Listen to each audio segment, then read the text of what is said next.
Hi, I'm Daniel Turner. I'm the CEO of TRAXyL, and at TRAXyL we're trying to solve the really hard last mile connectivity problem. We're doing this by essentially painting optical fiber directly on pavement to avoid the cost and time and risks of trenching cables underground. We see a lot of use cases for airlines to connect hangars, to connect antennas, to enhance their user experience without cutting into the tarmac. We want to reduce cost to maintenance to get the aircraft up in the air, and we want to just enhance overall airport connectivity. Hello, I'm Anthony Baker, CEO and founder of SatelliteVu. SatelliteVu is a small company, startup, who's going to launch a small constellation of Earth observation satellites. These satellites are unique in that they have an infrared sensor. And with infrared, we can look at every building on the planet and work out what emissions it's making, what energy it's losing. With this data, businesses can make better business decisions. We can measure economic activity, we can measure emissions, and why is this important?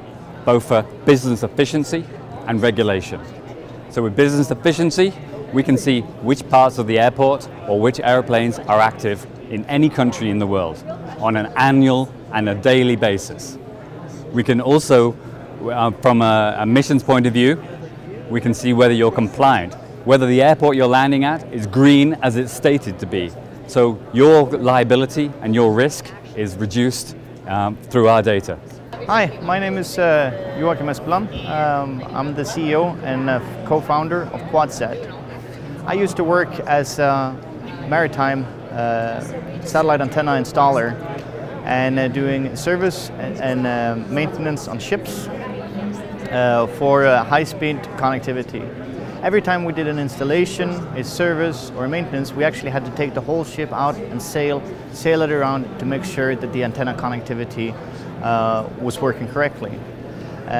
This is because of communications on the move is targeting geostationary satellite for high-speed internet.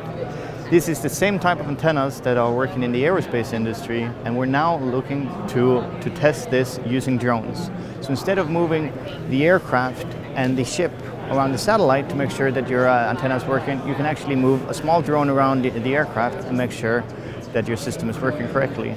We do antenna patterns and validations for satellite operators, so allowing you to be sure that your antenna can go on any network before you buy it or before you connect to the satellite.